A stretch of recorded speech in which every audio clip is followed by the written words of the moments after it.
screen. Liverpool Chats TV, we're live with the team. Jamie's back, another live stream. Oi, oi.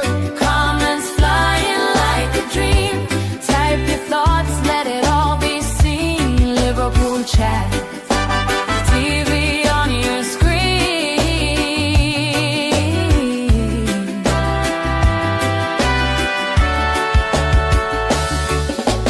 First call in, says we're winning by 5. Second one fuming about the ref last night. Mods in the chat, keeping everything clean. You drop your take, it's part of the scene. Jamie's back, another live stream. Comments flying like a dream. Type your thoughts, let it all be seen. Liverpool Chat TV on your screen.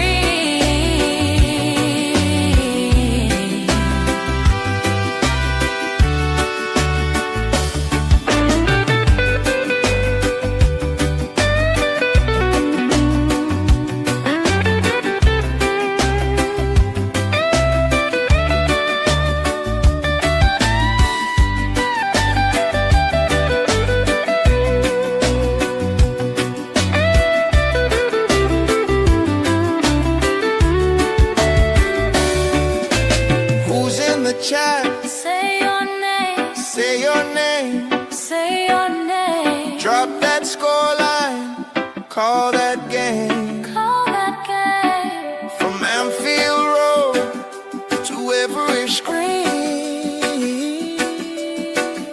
we're all one voice. One big team.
Yes, guys. Good evening, everyone. How is everyone doing?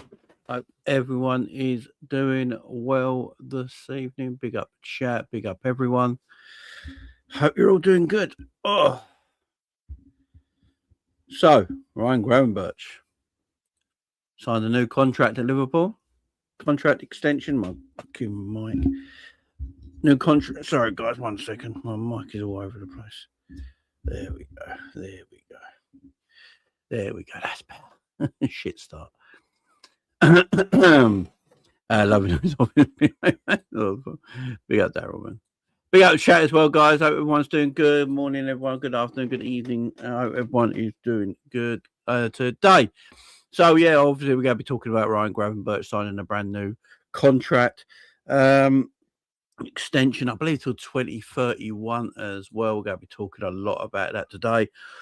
What it means for everyone else and the midfield options in the summer as well. And we're going to be talking about, obviously, the results yesterday, where I was in a good mood and I've been in a good mood all weekend. The one thing I'm not in a good mood about is that my phone is broken, which is why I only really found out about this Ryan Gravenberch news about, I don't know, a couple of hours ago. About 2 hours ago, I found out about this Gravenberch news. That's why I'm going live so late, because my phone is broken. So I have literally no use of my phone. I've got to get myself a new phone. So, yeah, that's pretty much why I'm pretty late on this. But, yeah, I like this. So I'm going to talk more about it, guys. So apparently, according to Ryan Gravenberch's agent, Jose Fortes Rodriguez, has negotiated a total salary over €100 million to spend over the next 6 years. Various performance-related bonuses could still be added on top of that. That's a rumour going around right now. So that's €100 million. I've read that he's on about 10 million a year. That's what I'm reading right now, that he's on about 10 million quid a year. I don't know what that works out a week. It's going to be over around 200 grand a week because, yeah. No, my phone won't charge. My phone won't charge, so yeah, it died and I can't charge it. Yeah, so he's going to be over around the 200 grand a week number. I believe he was on 150 a week in a way before that. And can't keep watching.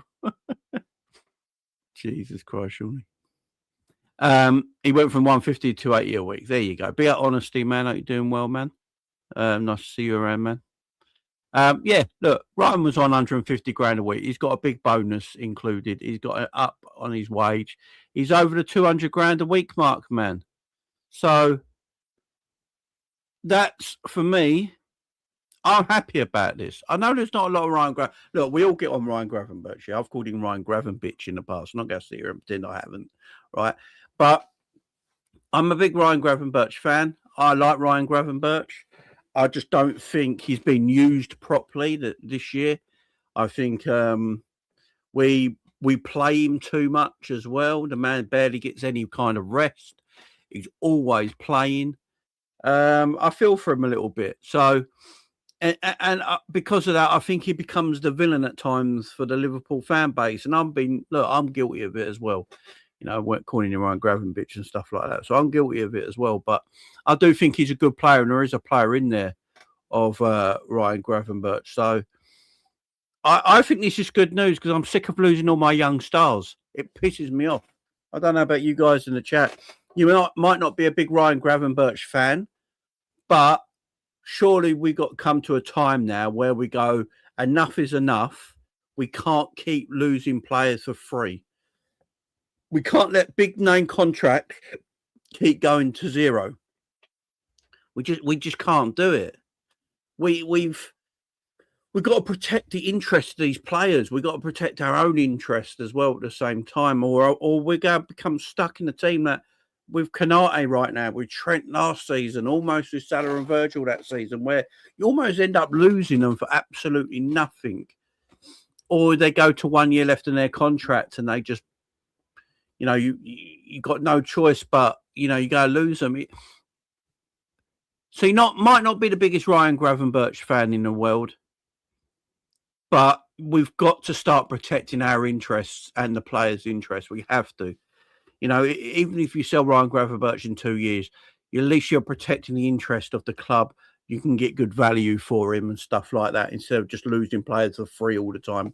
And I'm quite happy keeping younger talent, man. Look, he's a younger talent. What is he, 23, 24? I think he's 24. You know, he's a good footballer. He hasn't got, he's not the best passer in the world and stuff like that. I hear it, but he is a good footballer and he's someone we should be thinking about keeping for the long term if we want to build any success into the future. And maybe that's why his performance was good yesterday as well. Yeah, big up Scraps. Maybe that's why Gravenberch had a good performance yesterday. I keep saying it with a lot of these players, all right, this season. I think we've looked at I don't hate a lot of these players. He's 23, be honest. We moan about the players, we call them names, do this, do that, right? But at the end of the day, I don't really hate any of our players. I think they're all good footballers. I just think they're being used incorrectly by a coach. You know, I think a coach has set them up incorrectly and it makes them look worse. You know, I think there's good players. I think Gravenberch is a good player. I don't think McAllister's a good player. I just don't think he's a great player. I think Szoboszlai is a great player. You know, Wirtz is obviously a great player. You know, you add to it instead of taking it away. This has been my problem about Liverpool for the last few years. I don't mind us going out. I like the fact we go out there and buy a lot of talent, yeah? But what Liverpool keep doing is selling too much talent. We have got to keep the talent we got and add to it.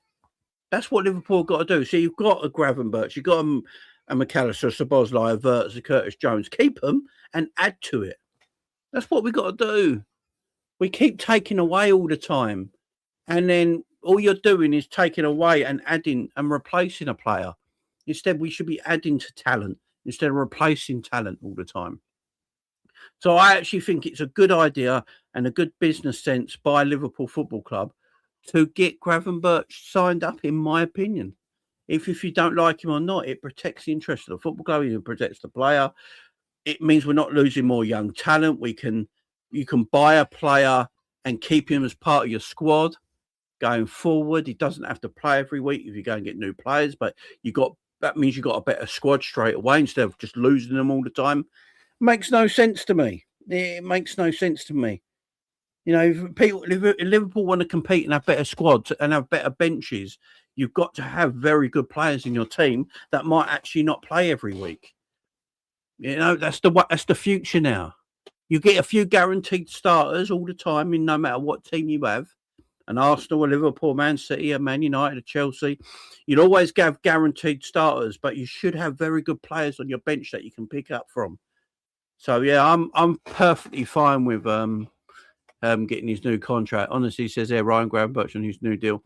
The decision was easy for me to make. My family is also happy here, and we're now here almost 3 years.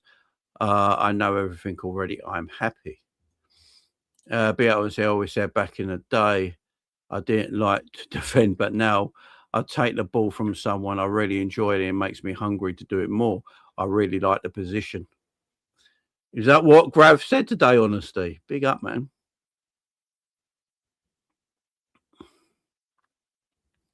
You know what I'm saying?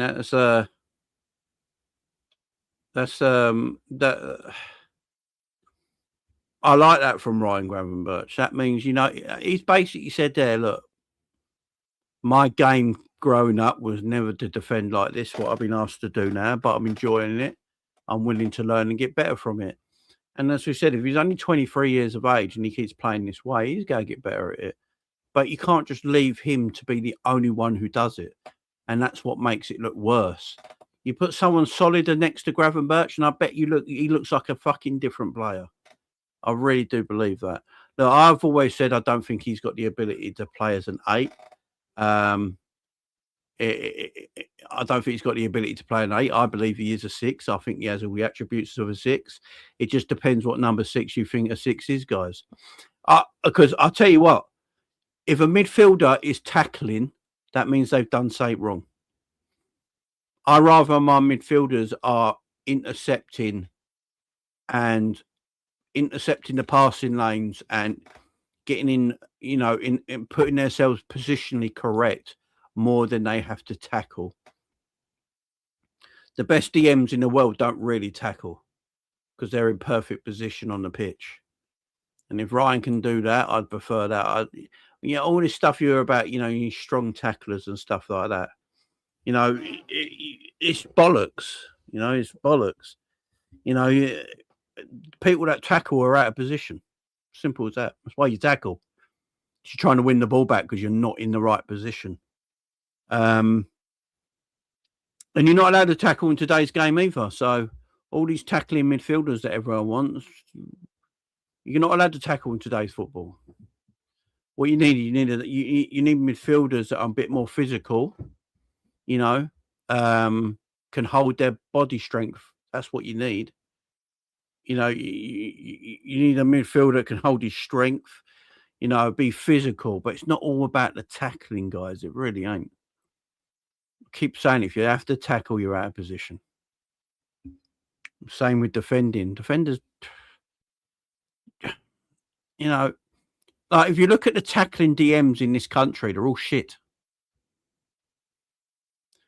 You know, all the tackling DMs in the Premier League are not the greatest. You know, like if you look at Caicedo is always in the correct position to pick up the ball. He's always there to pick up the second ball. You know, they're not always there to just go smash and smash and smash. When I mean tackle, by the way, I mean like they're not always sliding in and smashing. I should correct myself there a little bit. Obviously, getting a foot in and winning a ball back like that, that's a tackle. I mean, like smash mouth tackles and stuff like that, which pretty much outlawed in the game now. But if you look at Fabinho back in the day, Fabinho would make the odd tackle here and there, but his positioning on the pitch was second to none, man. His positioning was second to none. That's what he was great at. He made the odd tackle here and there, but because his positioning was so good, he would pick up the second balls in midfield. When you got a midfielder like that, that's just different gravy. When you got a midfielder who reads the danger, that's something you can't teach, guys. You just read danger. You can't teach that. You can't coach that. You just know how to read danger in the midfield, which means you know where to put your body. You know where to position yourself to read that danger, not to step up. You got a midfielder 5 yards away from you. Do you stay within 5 yards, or do you step up and become 2 yards? And do you go side on? Do you go square on? That's what it's all about. It's about positioning in midfield and winning second balls. Liverpool's major problem in midfield this year has been not being able to win second balls. Do you know what I mean? That's been a lot of Liverpool's issues in midfield this season. Can't win the second ball back.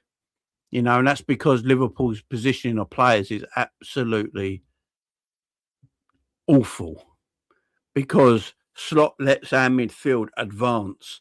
So McAllister and Gravenberch this season advance into the opposition half too high up the pitch, which means to win second ball back, you've got no other option in behind you. It's about that for me than it is about this smash mouth gun ho tackling, because let's face it, it's been outlawed in the game anyway. This is becoming a non-contact sport. You're not really allowed to do this smash mouth tackling anymore. You're not allowed to slide tackle anymore. That's why you don't see that many slide tackles. It's about reading the game. It is all about reading the game. And Gravenberch does read the game pretty well. That's why he has a high interception rate. He doesn't win a lot of duels all the time, but what are duels? Where do people win duels? What are the duels people win? I always see that stat about duels won. Who they winning the duels against? Where they winning the duels? Whereabouts on the pitch are they winning the duels? That's the important thing there. Is that midfielder winning all them duels because the opposition team see him as the weakest side of the pitch, so they attack that side of the pitch a little bit more? This is why stats sometimes are you can't just look at football on paper. So if a midfielder has got a high duel rate, it's because more than likely what's happened is the opposition see him actually as the weaker side of the pitch, and they're attacking that side of the pitch a little bit more. It's like if Virgil and any other centre-back, say Virgil and Matip in a day, Virgil or Gomez, Virgil or Canate, it would always look like Canate, Matip or Gomez had been the busier of the centre-backs and probably won more duels or, won more tackles and all that sort of stuff. It's because strikers would more or less run at them for 90 minutes instead of Virgil van Dijk. So Virgil van Dijk's having less action because they're not running as him as much as they are against a Matip, a Virgil or a Canate in the time at Liverpool. So they're probably going to have a higher duel rate or a higher tackle rate. That doesn't mean the other guy next to him is not doing his job. It just means he's such a better player. Players are leaving him alone. And I think that's what I think we get lost on the old stats thing is. Gravenberch's interceptions are always very high, and his interception rate is always high because when he does defend, he does pick up very good positions on the pitch. It's just that he's been told this season that he's allowed to get forward a little bit more and experiment getting into the box and getting shots off and stuff like that. But when he does defend, when Grav does defend, I actually think Liverpool have been their best this season when Gravenberch sits a little bit more and McAllister and Szoboszlai or Wirtz play ahead of him. And I think Liverpool have looked better winning second balls back and intercepting a lot of passes into midfield, because Gravenberch does have good positioning like that. He's not the greatest tackler. There's no doubt about that. He's actually quite weak in the tackle, and I'm not going to disagree with that. That's not his strength. There's not a strength of his. But what is a strength of his? He does read the game pretty well, and he intercepts pretty well for me. And when you look at his stats, they're usually the two of the highest stats you see in a season. You look at a player's stats at the end of every season. I think Gravenberch is usually quite high on that positional and interception stat, which is a good stat to have. You don't win the most duels and the most tackles. I'm not going to disagree with that, but you do have two other midfielders on the pitch at the same time, and I think that's something a lot of people forget about. They always talk about, and I always talk about it as well. And to be absolutely fair with Gravenberch, is that he's doing all that, like he's meant to be our defensive midfielder. Liverpool don't play a lone six. Liverpool play a double pivot. We don't play a lone six. So what we might be forgetting here is that Grav might actually be doing his job, but the other two midfielders might not be defensively. But we don't bring that up enough in conversation, as I don't think. I think we just look at Grav to mop everything up, but he doesn't play a lone six. Liverpool haven't played a lone six now for 2 seasons. They play a double pivot. Yeah, Jamie wearing his referee Octagon shirt. So yeah, I just see Grav don't excel at anything we need is just crazy to me. That's crazy talk, Liao, but you're allowed your opinion, my friend. You say he's meaty defensively, but he's our best defensive-minded midfielder in our team. You need you need someone a little bit more. If you like, I'm with Scraps. You have Anderson next to him, right? If you put Anderson and Grav next to each other, Liverpool's midfield is far better.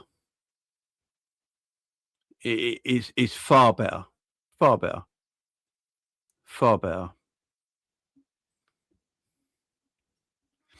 Far better. He can't pass, can't shoot. He can pass. He's just not great at passing. And he can shoot. I think his shooting is one of his actually strongest attributes. Anderson and Grav would be excellent together.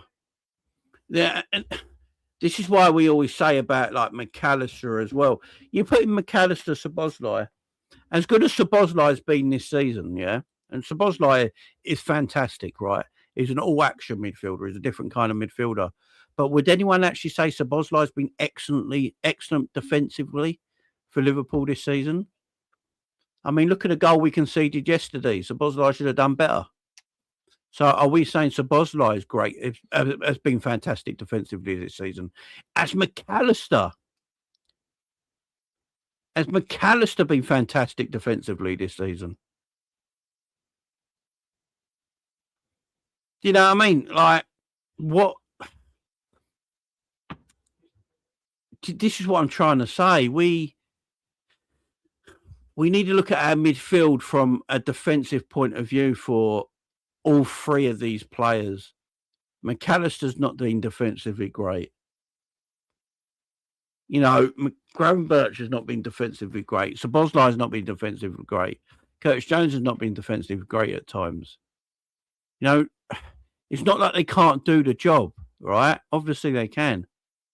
So you've got to look at why the job's not happening. Is it the system? Because last season, guys, guess what?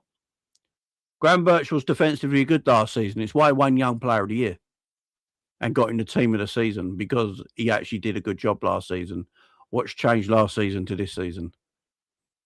And I know people will go change their mind on Grav, but I remember doing the halfway like award show in Christmas time. What was it?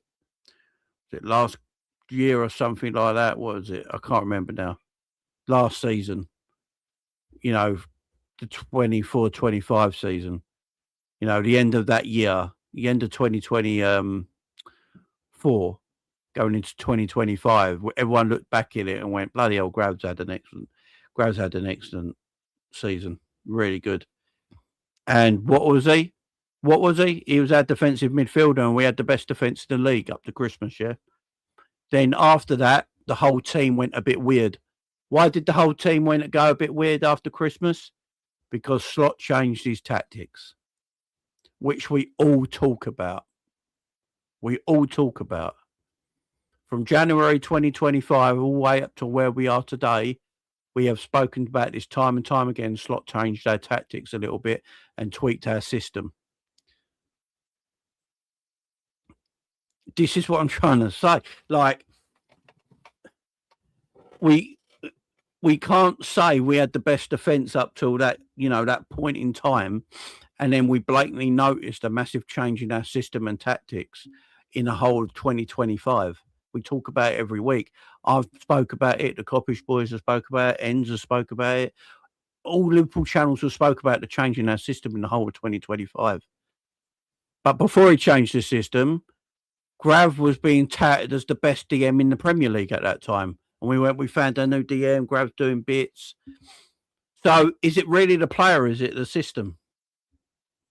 That's what I've got to look at here. Is it the system or the player?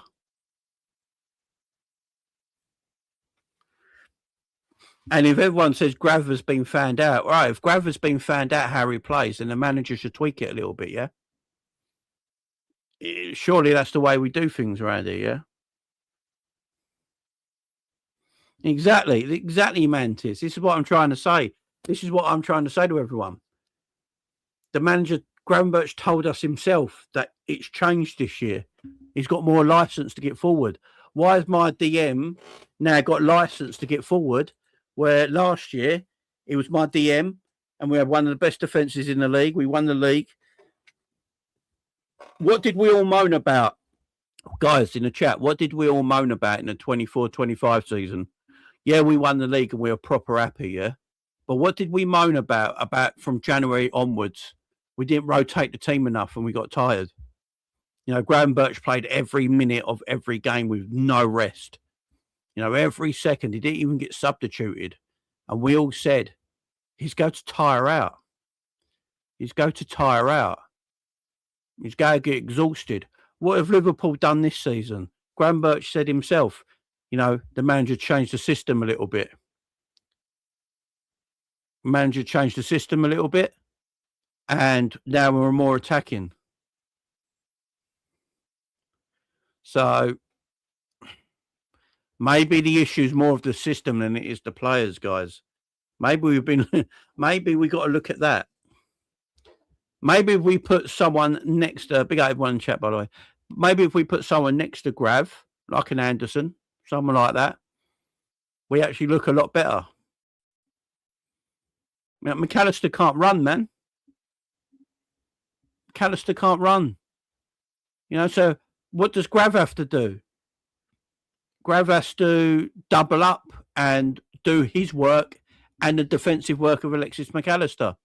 Do we talk about it enough? No.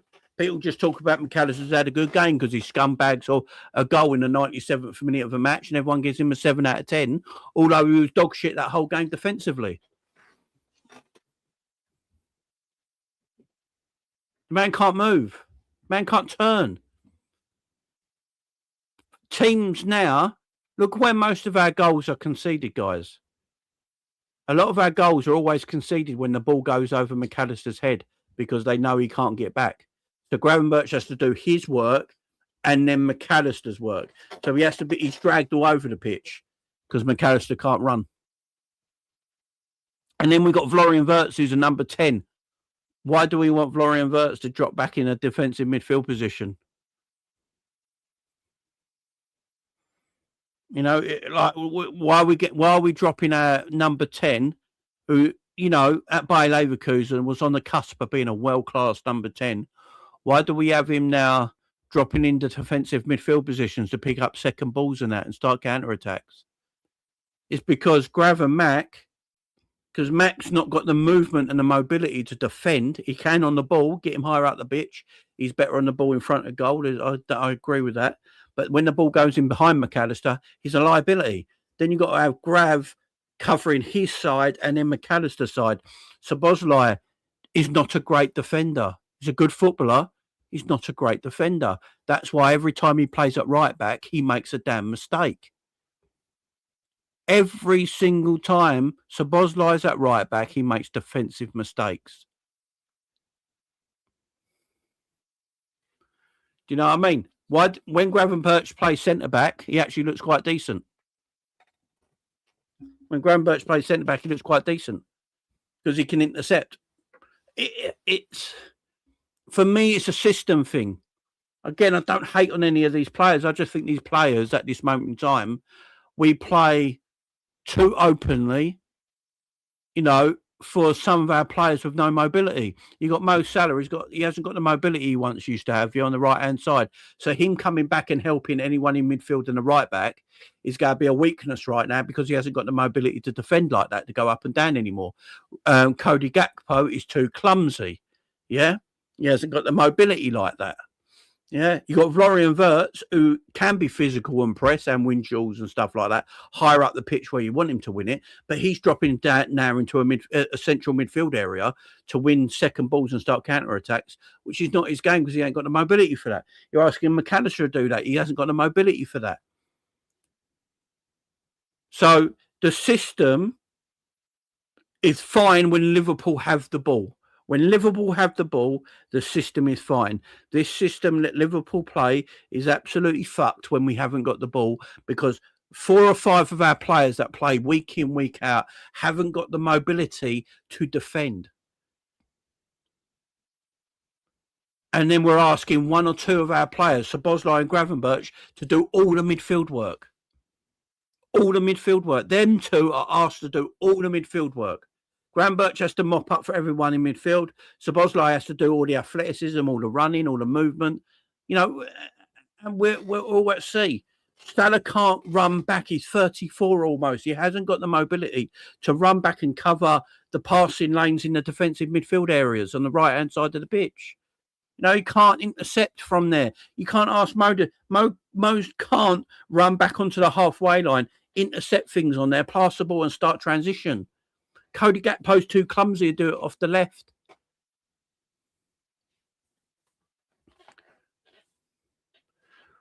Do you know what I mean?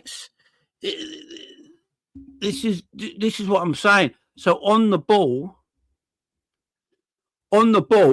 where on the ball, Liverpool look okay at times. Yeah, they can move it around and stuff like that. But off the ball, Liverpool lack mobility in defending at times. So people like Gravenberch and all that, you know, Gravenberch and that are just get caught up in it all. I'd like to see Liverpool get another midfielder in who likes to really defend as well. You know, who likes to...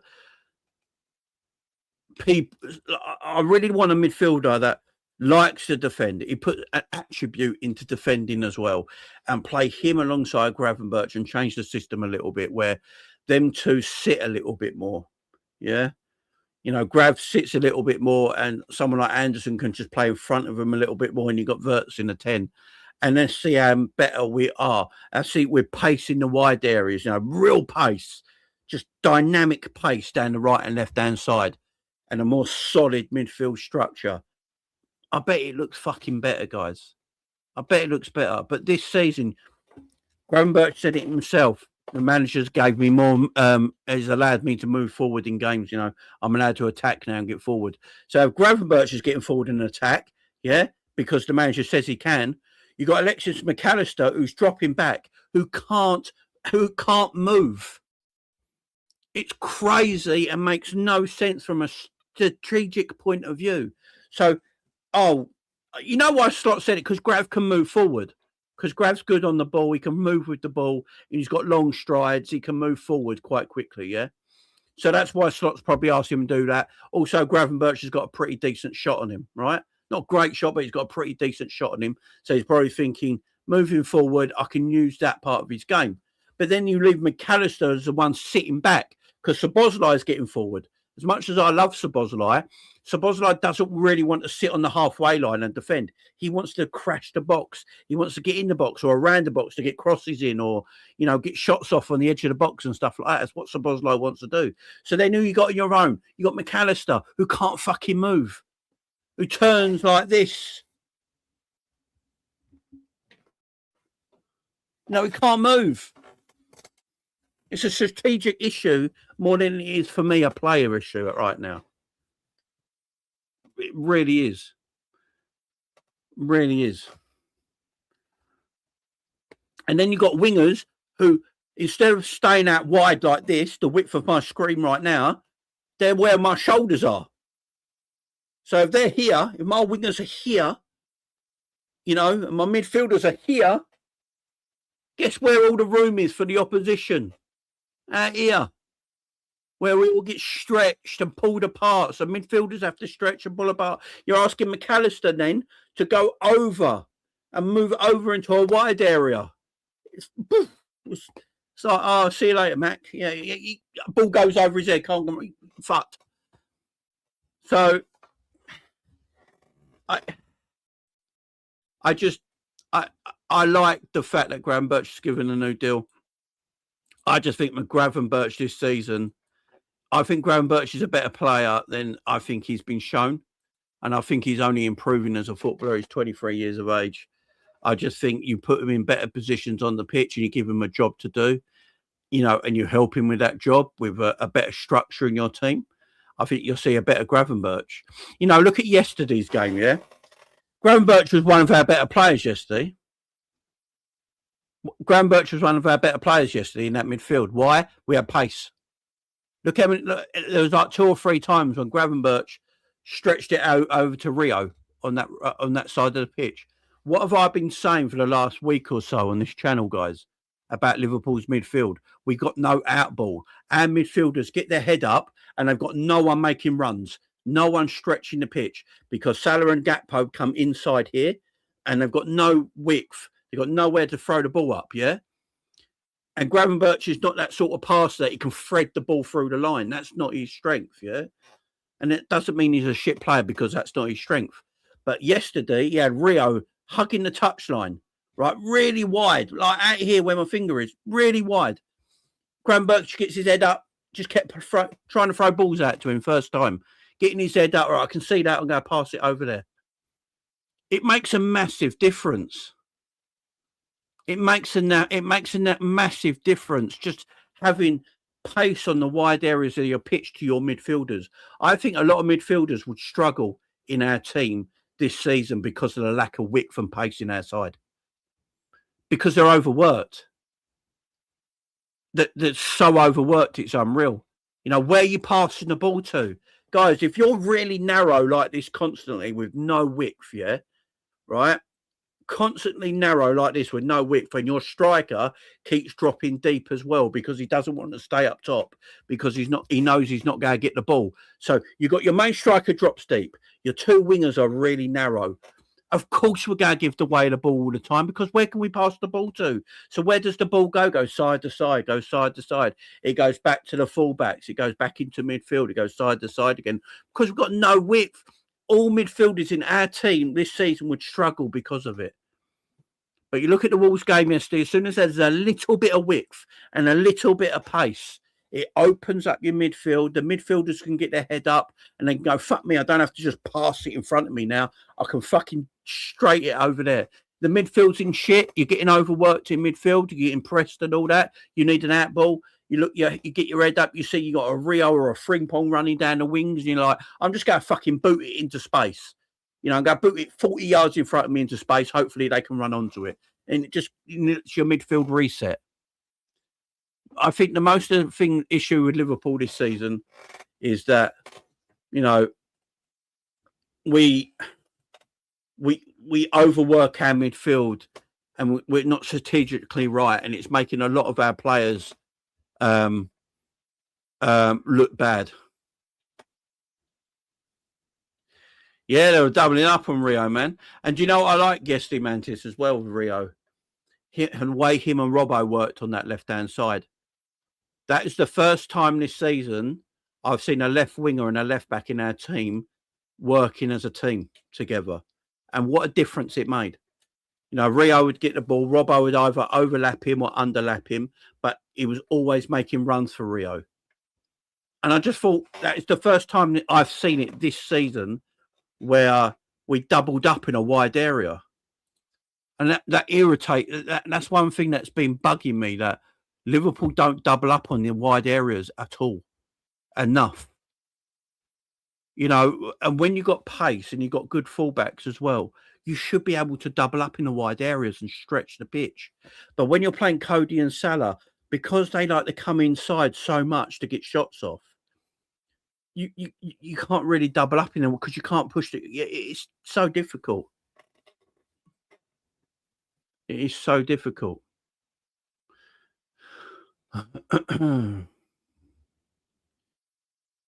Yeah, and the fullback's right next to them, don't they? Exactly, all the inverting stuff and all that as well. Keep the width, man. Keep the width. That's what we need. It helps midfield. All midfields would struggle if they had the wingers we've got this season without the pace. You know, last year, what you got to remember about last year, we had Jota, Darwin, and Luis Diaz, yeah? All would like to move off the ball, get the ball, could run with the ball, have pace, can dribble, can take on a man. You know, much love to Diogo Jota, obviously, but Jota liked to dribble and take on a man and take on his centre-back or his full-back, and he'd have a go. Luis Diaz would get the ball. He'd like to travel with the ball. He would use his pace and dribbling technique to get past people and carry the ball really well. I'm not a particular big fan of Darwin Núñez as a footballer, but Darwin had sheer pace and he would press really well higher up the pitch. All out balls. So your midfield could look up and go out ball, out ball, out ball. Yeah. And that's why our midfield was so much better last season than it is this season defensively. But this season, they got no out ball because unfortunately Mo's dropped off. Yeah. Man's a living legend. Guys, you're allowed to say it. You know, he's dropped off. It's not a bad thing to say. He's not that guy. He's got a good goal yesterday, back stick. I'd like to see Mo do a lot more of that. Crosses from the left. Mo coming in on the back stick and getting goals. I think Mo could get a lot of goals playing like that. I really do, because Mo's still a goal scorer at heart. This is why I always give a little bit of leniency over Mo than I do a Cody Gakpo. Because I know Mo's just might have it in him to get me a goal, where Cody at the moment, I've just not got that leniency for him. But they're still dropped off a cliff. You know, Mo was here. He's now here. And when that drop-off is that bad, it's so obvious. Cody's drop-off. Look, Cody's never been the best of players, yeah? But his drop-off this season is crazy. And now he's down here. So we've got wingers that have dropped off so much that don't keep the touchline now, don't stay out wide, don't stretch the opposition, and they don't like to run in behind the fullback. They like ball to feet. Salah likes to try and be nice and tidy on the ball, you know, and double up and stuff like that. He doesn't really want to run in behind the fullback anymore. Gakpo likes ball to feet. He doesn't run in behind. So there's no stretching. They're here. They drop in. They drop in like that. Ball to feet. Yeah? Then you play around. You play around Gakpo. You play around Mo Salah. Yeah? Rio, yesterday, came on, stretch, wants to run in behind. Give me the ball. I want to run in behind. Stretches the game, stretches the pitch. Means the midfield can be a bit more free-flowing. Means they can get hold of the ball and start moving it left and right. Liverpool struggled doing that this season. You know what I'm saying? So that's big old one in chat, man. I hope everyone's doing well. Make sure you're hitting the like, share, and subscribe if you are here. So, yeah, I get on at these players. I get on at these players quite a lot. I think we all do. You know, but at the end of the day, I do believe they're all good players, but the system and way we play this season hasn't helped them at all. Hasn't helped them at all. You know, the fact that Rio was playing left wing yesterday, you know, and Mo scoring at the back stick, that means because the pitch is stretched more. You know, the reason Mo Salah was able to score a goal is because he can score a goal running in on the back stick like that. The reason we ain't seen Mo do that for ages is because on the left-hand side of the pitch, it was so stretched, Mo could actually drift in. right? Instead of when Cody's got the ball, Cody comes inside, ball to feet, which means Mo has to stretch, which means Mo has to go the opposite way, because he's then trying to stretch it, which means Mo's not doing his job. But because Rio was stretching the pitch and running down that left-hand side and making it bigger, and how well Robbo was playing by stretching the pitch and playing ahead of him at times, meant that Salah could run in from the back stick and ghost in from that position. That it just makes life so much easier for us.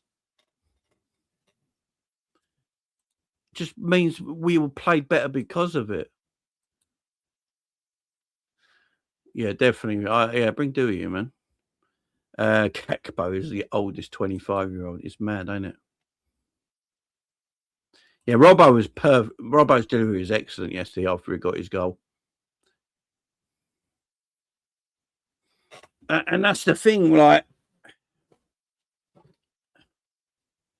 we should be using Mo in a different way now as well. I don't think Mo should be a 90-minute player anymore. I think Mo should be like a 30-minute player. I reckon Mo could get as many goals as... I reckon Mo could get another 8 goals this season if you played him as the last 30-minute guy, coming on against more tired legs and stuff like that instead of playing him for full 90 minutes. I think Mo would excel at that. I really do.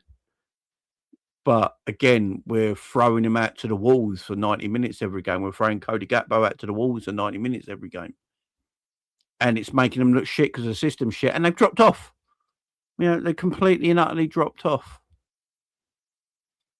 But that's the thing Scrap says as well. Will Mo want to sit on the bench? And that's another conversation, ain't it? That's another conversation to have. You know what I'm saying? So, and that's the whole thing about it. Back to 4-3-3 is the answer.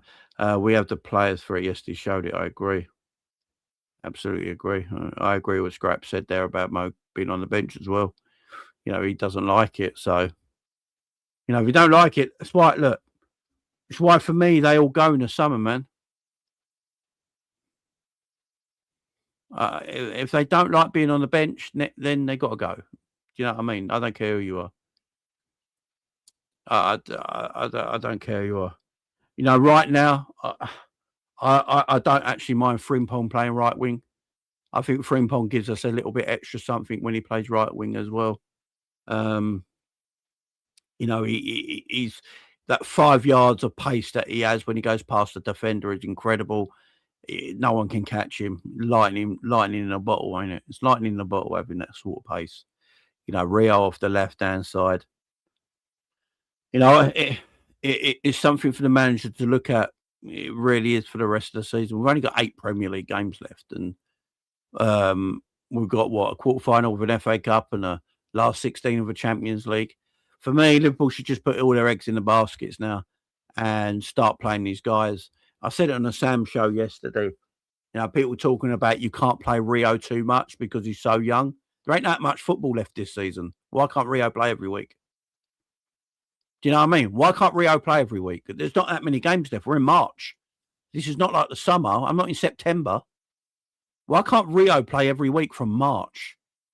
There's only 2 months left of the season. We seriously go sit here and say Rio can't play that much football from now till the end of the season. It's just crazy to me. Just throw him out there, man. Let him play. Let him play. Let him go out there and show what he's got for a few games. Why not? Let him play away at Galatasaray. Why not? Everyone kept telling me, oh, you can't let Rio play out in Galatasaray in that kind of atmosphere. That atmosphere is going to be horrible for a 17-year-old. He can't play out there. So that means he can't come on as sub either, yeah? So that means he can't come on as sub, yeah? Because what's the difference? What's the difference? Yeah, I find it a bit balmy, man. I do find it a bit balmy. Just play the kid, man. Just let him go out there and bloody play football. There's nothing to lose. Exactly. Nothing to lose, man. Just let him go out there and play. Guys, we've got 67 likes. There's like 200 people watching, 170 watching on YouTube, 33 watching on Twitter. Make sure you're hitting the like button, guys. Let's get to 100 likes, yeah? I think we're on 67 likes. Let's try and get to 100 likes tonight, if you don't mind. I'd appreciate it. Exactly, Scraps. He's got to play against those atmospheres at some point, though. Exactly. Well, I don't get it when people say, you know, oh, he can't play. Like, what's the difference of playing and substituting him? I don't get it. Jamie versus Monts in a charity fight, eh? Why would you want to see that? I love Monts. Monts is my brother. And the weight class is mad. You know, I'm a heavyweight. I think Monts would be like a lightweight. Just wouldn't be fair. Wouldn't be fair. Yeah, he's very stubborn. But yeah, Emil, £280 a week is a lot. Makes you wonder what Edwards and Hughes think of Konate. Do we really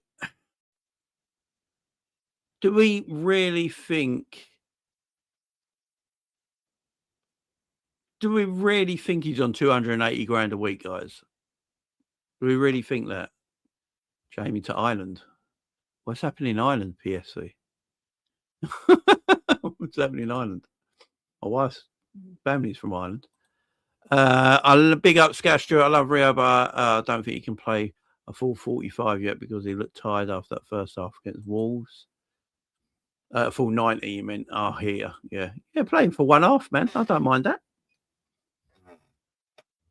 Ryan Gravenberch will earn 100 million euros a week, which is 87 million over the course of his new Liverpool contract. The Dutchman signs at the end of 24. Portly wage £280 per week. Yeah, Emil, I don't know if I totally still believe that, man, because it makes me then think, what is Konate turning down then? Let's be serious here, yeah. Let's talk about this for a second, yeah. If Gravenberch is on a reported £280,000 a week, he would be third highest. I think only Verge. Hang on, would only Verge and Mo be on more than Ryan Gravenberch at Liverpool? Honestly, like, what? Hang on, no, it can't be real, man. It can't be. It can't be. Let's have a look. The thing of all this stuff, it's not. You know, I'll go on Capology. Capology is usually the closest around what these rumoured transfers are. So let me have a look. So Salah's on 400 grand a week. Van Dijk's on 350 a week. Apparently, according to Capology, Alexander Isak is on £280,000 a week. Cody Gakpo's on £250,000 a week. Florian Wirtz and Ekitike on 200 grand a week. And then Robbo is on 160. McAllister's on 150. And before this, Gravenberch was on 150. Gravenberch has just got a new contract. So say Gravenberch has got £50,000 extra in his contract. So takes him a 200. That would put him alongside Wirtz and Ekitike.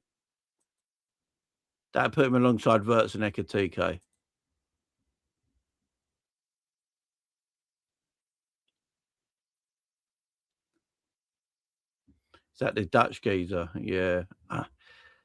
I mean, if he is, big up to him, man. Again, if it is true, yeah. I mean, if his agent's pulled off a great heist, the fact of the matter is the club still wanted to give it to him, right? What the fuck is Konate asking for then? Because, in my opinion, if Konate's asking for 250 grand a week, Liverpool would have gave it to him if they're willing to give Gravenberch and Gakpo that same kind of money. There's not a chance in hell Liverpool don't give Konate that money if that's what he's asking for. No chance, man. Chiesa's on 150 grand a week, you know, and doesn't play. There is not a chance in hell that if Konate is wanting 250 a week, Liverpool wouldn't have given it to him. Not a chance in hell. Especially when they gave Gravenberch apparently that same money and Gakpo that same money. If we go on what we've heard and the rumours, Virgil we know is on 350. We know roughly Salah's on roughly around 400, yeah? If the rumours are true that Gravenberch and Gakpo are on 250 a week, yeah?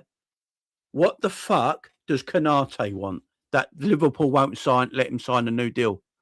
What is it that Konate is looking for in his contract while Liverpool ain't gone, you know what, yeah, that's a fair deal. You're 27 years of age. Konate will be 27 next season, yeah? 27 years of age, coming into your peak of your career. There's not many centre-backs around like you in the market right now that we wouldn't have to give massive wages to anyway. Because here's the thing. Liverpool have gone and bought a Ryan Gravenberch, yeah? And an Isaac. They bought them. They spent a lot of money on them. They put them on top dollar straight away. They're both young guys. Like Wirtz is young, yeah? He's on 200 grand a week straight away. Wirtz's contract is going to go up towards that 300 grand you'd feel if he signs a renewal. Probably up to 300 grand, no problem. Isaac, if he gets a renewal, you're looking at Isaac around 350 grand a week eventually at Liverpool. I reckon in about 3 years' time, Isaac, if everything's going correctly and Liverpool are winning things in the next 3 years and we're playing well and they're doing their business, you can expect Wirtz and Isaac to be on around 250, about around 300 to 380 grand a week each, yeah? Virgil van Dijk obviously was on 220 grand a week before his latest deal. So Van Dijk was on that 220 grand a week. What is Konate asking for in? What is Konate asking for?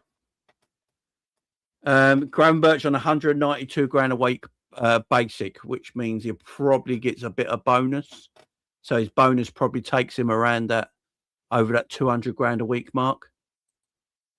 Probably wants 300. Yeah, everyone's saying 300. Madrid will give him more than 300 easily because they're getting him for free. Dragon Wolf thinks Konate is asking for 350 official. I mean, if that's the case, Bastoni's on 200. I tell you what, if he's looking at 300 grand a week or over 300 grand a week, maybe I can understand why Liverpool haven't done a deal with him yet. I could sort of hear it. But then here's my issue with the Konate situation. If Liverpool want to say that, I keep saying if Liverpool want to go and get his replacement, they could have already got his replacement in Jean-Marie Jacquet. I know he's had his surgery on his shoulder and everyone's freaking out about it, but he'll be fit by pre-season. It won't be a problem. But if Liverpool might have already gone, how much have we put it? Does anyone know how much we've gave Jean-Marie Jacquet a week? Does anyone know Jacquet's contract? Anyone? Do we know what we gave him? Didn't he cost like 65 million euros? So what if we gave Jean-Marie Jacquet? What do you think he's on? I don't even know what we put Leone on. What did Leone get put on? I mean, Leone's on 55 grand a week, apparently, according to Capology. Giovanni Leone's on 55 grand a week, which I probably believe, actually, because he's a young guy. He's only 19, ain't he? So I believe that. Saying that, Konate's only on 70 grand a week, according to Capology. He's got a year left in his deal. Curtis Jones is on 50 grand a week, and he's got 2 years left in his deal. Oh, Leone's going to be massive. I don't think people realise how good this kid's going to be, man. I just hope the ACL ain't knocked him backwards too much because he's going to be absolutely massive. You reckon he wants Madrid anyway? Could be.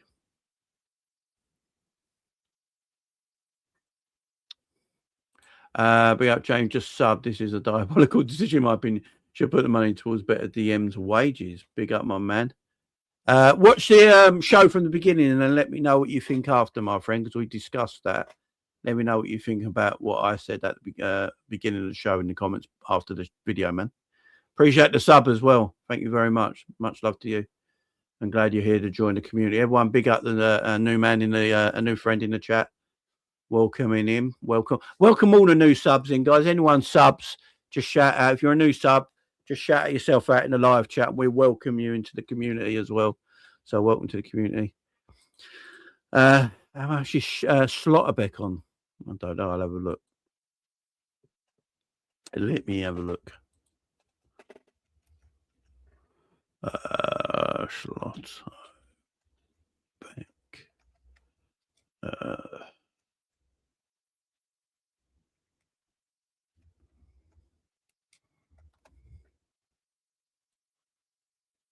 Oh, that's his brother. Nico Slotterbeck. I got his brother up there. That won't go help. Wage. Let's have a look. So Nico Slotterbeck's on 90,000 euros a week. Yeah, he's on 90,000 euros a week. Big up Bex in the chat. Don't forget to go and subscribe to Becky's channel as well if you've not done so already.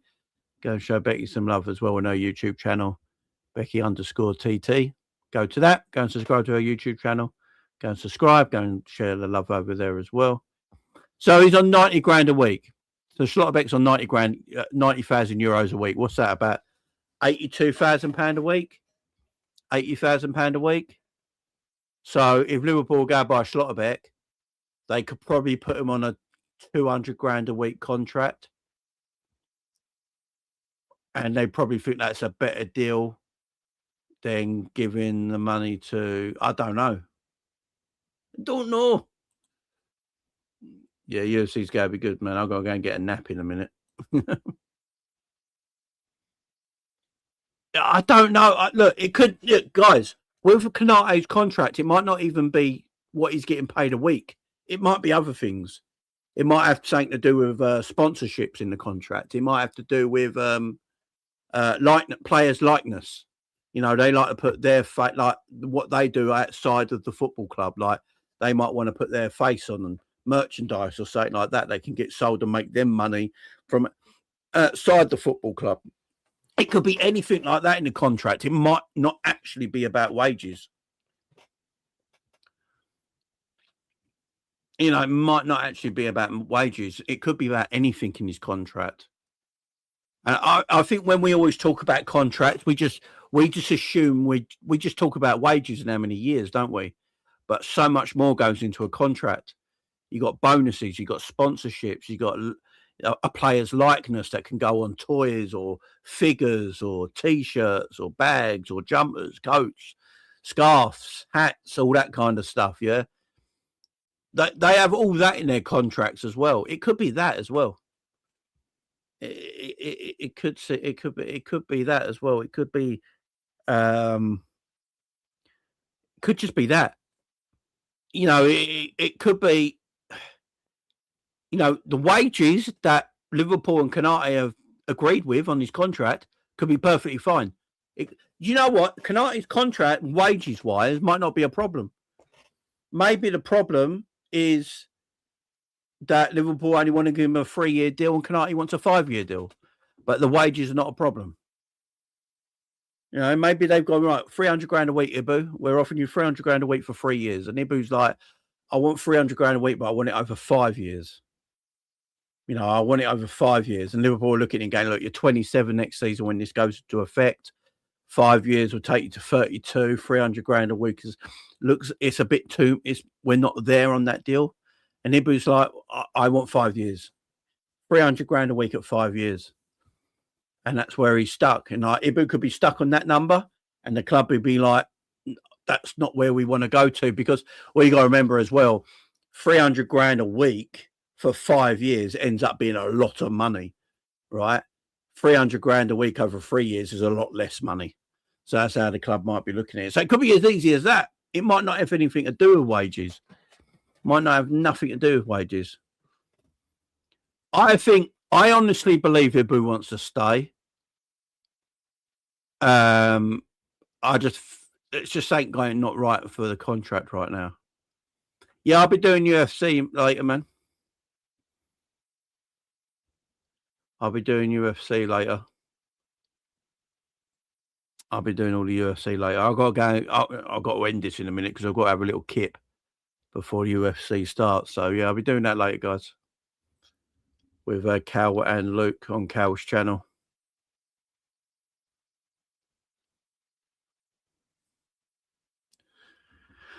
So yeah, there's a lot of talk about in that situation, but look, for me right now, I'm quite happy that Gravenberch has signed a new deal. And as I said earlier, it doesn't matter if you're a Gravenberch fan or not. I'm just sick and tired of losing young talent for free. Like, we could be losing Kanate again. We lost Trent last season. I'd rather protect our value, protect the club, protect the player. If you need to sell Gravenberch in 2 years, you can get good money for him, and we move on as a football club. I'm just sick of losing talent for free or going down to their one. I can't be doing next year when Gravenberch, Szoboszlai and all that got 1 year left in their contract. We're like, what the fuck are we going to do? I can't be doing that again every fucking season. So for me, from that point of view, I'm happy they came to a deal with him. Now, if it doesn't work, Liverpool can sell him in 2 years. He's got plenty of years left in his contract. Liverpool can make a lot of money on Ryan Gravenberch. So I think it's the right thing to protect the club. Also, we keep moaning that we don't have a big enough squad. If you keep Gravenberch, you keep McAllister, keep Szoboszlai, keep Curtis Jones, but you add to it, it makes our squad better. Instead of taking away and then adding to it, we're not adding anything to our squad. How about we keep and then add? That's what I'd rather do. Yeah, exactly, man. Tis, exactly, man. Exactly. Liverpool remain in discussions over a contract extension with Dominic Szoboszlai and Alexis McAllister and Ibu Konate. So many contracts to sort out, likely same amount as Grav. Yeah, it's going to be interesting. I think Szoboszlai, they're definitely going to get Szoboszlai done.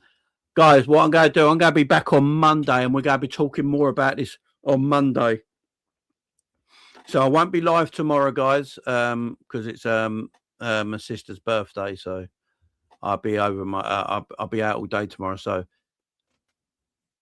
I'll be going live on Monday, and we'll be doing a show about this on Monday to talk about more of the contract situation. We'll talk more of this Grav news, but we're going to go a bit more in depth on the Szoboszlai, the McAllisters, and the Kanates, because I think it's really important that we talk about this properly. So yeah, I'm going to do that on Monday, guys. I might get a few people on the show as well and have a little bit of a panel and chat about it and have a good debate about it. So we'll talk about that Monday, guys.